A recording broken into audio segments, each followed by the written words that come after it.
നിലവിൽ വിദ്യാഭ്യാസ വകുപ്പ് ഡെപ്യൂട്ടി ഡയറക്ടർ ഓഫ് എഡ്യൂക്കേഷൻ ഒരു ഉത്തരവ് ഇറക്കിയിരുന്നു. ആ ഉത്തരവിൽ പറയുന്നത് ഹിജാബ് ധരിച്ചുകൊണ്ട് തന്നെ കുട്ടിയെ സ്കൂളിൽ തുടരാനും ആ ക്ലാസ്സിൽ ഇരുത്താനും അനുവദിക്കണം. സ്കൂൾ അക്കാര്യത്തിൽ ഒരു തീരുമാനമെടുക്കണം. ഹിജാബ് ധരിച്ചുകൊണ്ട് തന്നെ, ശിരോവസ്ത്രം ധരിച്ചുകൊണ്ട് തന്നെ, തലയിൽ തട്ടമിട്ടുകൊണ്ട് തന്നെ ക്ലാസ്സിൽ പഠനം തുടരാനും ആ സ്കൂളിൽ പഠനം തുടരാനും ഒക്കെ അനുവദിക്കണമെന്നായിരുന്നു DDയുടെ ഉത്തരവ്.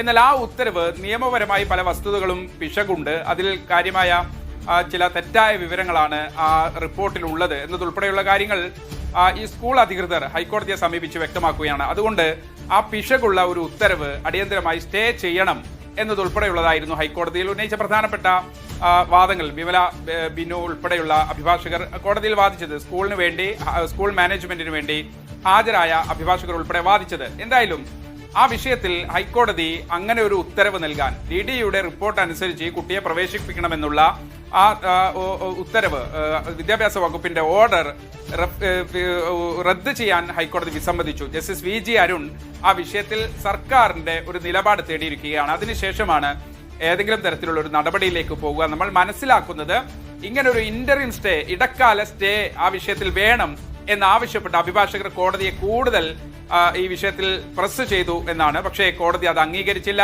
അത്തരത്തിലുള്ള ഒരു തീരുമാനം, ഒരു ഇന്ററിം റിലീഫ് എങ്കിലും നൽകാൻ കോടതി വിസമ്മതിച്ചിട്ടുണ്ട്. ആ വിഷയത്തിൽ സർക്കാരിന്റെ നിലപാട് തേടിയിരിക്കുകയാണ് കോടതി. പ്രത്യേകിച്ച് ഈ വിഷയവുമായി ബന്ധപ്പെട്ട് വിദ്യാഭ്യാസ വകുപ്പ് നേരത്തെ തന്നെ ചില വസ്തുതകൾ, സ്കൂളിന് പിഴവ് പറ്റിയിട്ടുണ്ട്, സ്കൂളിന്റെ ഭാഗത്ത് കൃത്യവിലോപമാണ്, അധികൃതരുടെ ഭാഗത്ത് നിന്ന് കൃത്യവിലോപം ഉണ്ടായിട്ടുണ്ട് എന്നതുൾപ്പെടെയുള്ള സ്കൂളിന്റെ ഭാഗത്തുനിന്നുള്ള വീഴ്ചകൾ കൃത്യമായി അക്കമിട്ട് നിരത്തി വിദ്യാഭ്യാസ മന്ത്രിയും അത് വിദ്യാഭ്യാസ മന്ത്രിക്ക് എറണാകുളത്ത് നിന്നും പിന്നീട് ഉന്നത തലങ്ങളിൽ നിന്നും ഒക്കെ ലഭിച്ച റിപ്പോർട്ടുകളിൽ കൃത്യമായി പരാമർശങ്ങളുണ്ട്, വസ്തുതകളുണ്ട്. ഇത് നിങ്ങളെ പോലെയുള്ളവർ ആരാധിക്കുന്ന യോഗിയുടെ UP അല്ല, ഇത് കേരളമാണ്.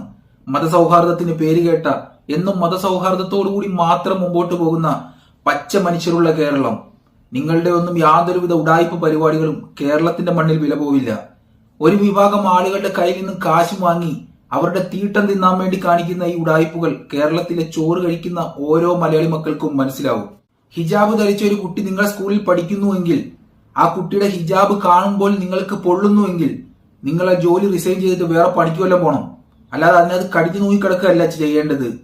നിങ്ങളുടെ തലയിൽ ഇട്ടിരിക്കുന്ന അതേ തട്ടമാണ് ഒരു മുസ്ലിം കുട്ടിയും തലയിൽ ധരിച്ചുകൊണ്ട് സ്കൂളിൽ വരുന്നത്. നിങ്ങൾ ധരിക്കുമ്പോൾ അതിന് യാതൊരുവിധ പ്രശ്നവുമില്ല. എന്നാൽ ഒരു മുസ്ലിം കുട്ടി ധരിക്കുമ്പോൾ നിങ്ങൾക്ക് എന്താണ് ചൊറിഞ്ഞു വരുന്നത്? അങ്ങനെ വല്ലതും തോന്നുന്നുവെങ്കിൽ അത് കേരളത്തിന്റെ മണ്ണിൽ ഇറക്കാതെ നിങ്ങൾക്ക് ഇതിനു വേണ്ടി പ്രോത്സാഹനം ഇങ്ങോട്ട് പറഞ്ഞു വിട്ടത് ആരാണോ അവരുടെ മുന്നിലേക്ക് മാത്രം ഇറക്കുക.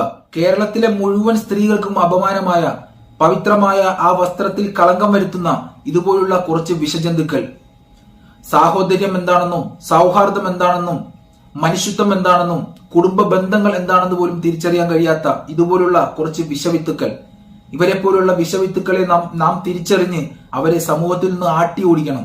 ഇല്ലെങ്കിൽ നമ്മുടെ നാടിന് വളരെ വലിയ ആപത്താണ് ഇവരെ പോലുള്ള ജന്തുക്കൾ വരുത്തി വെക്കുന്നത്. നിങ്ങളെ പോലെയുള്ളവരോട് ഇതിലും നന്നായി മറുപടി പറയാൻ അറിയാഞ്ഞിട്ടല്ല, പക്ഷേ നിങ്ങൾ ഒരു സ്ത്രീ ആയി പോയതുകൊണ്ട് മാത്രമാണ്, വെറും സ്ത്രീ. ഏതായാലും തന്റെ അടുത്തോടുകൂടി തന്നെ നല്ലൊരു തീരുമാനമെടുത്ത നമ്മുടെ കോടതിക്കും നമ്മുടെ വിദ്യാഭ്യാസ മന്ത്രിക്കും കൊടുക്കാം ഒരു ബിഗ് സല്യൂട്ട്. കൂടാതെ എനിക്ക് പറയാനുള്ളത്, ഇതുപോലുള്ള വിഷജന്തുക്കളെ നാം തിരിച്ചറിഞ്ഞ് അത് ഏത് മതത്തിൽപ്പെട്ടവനാണെങ്കിലും, ആണാണോ പെണ്ണാണോ എന്നുള്ള യാതൊരുവിധ പരിഗണനയും കൊടുക്കാതെ സ്പോട്ടിൽ വെച്ച് തന്നെ വെടിവെച്ചു കൊല്ലണം. അതാണ് വേണ്ടത്. എന്നാൽ മാത്രമേ നമ്മുടെ നാട് നന്നാവൂ.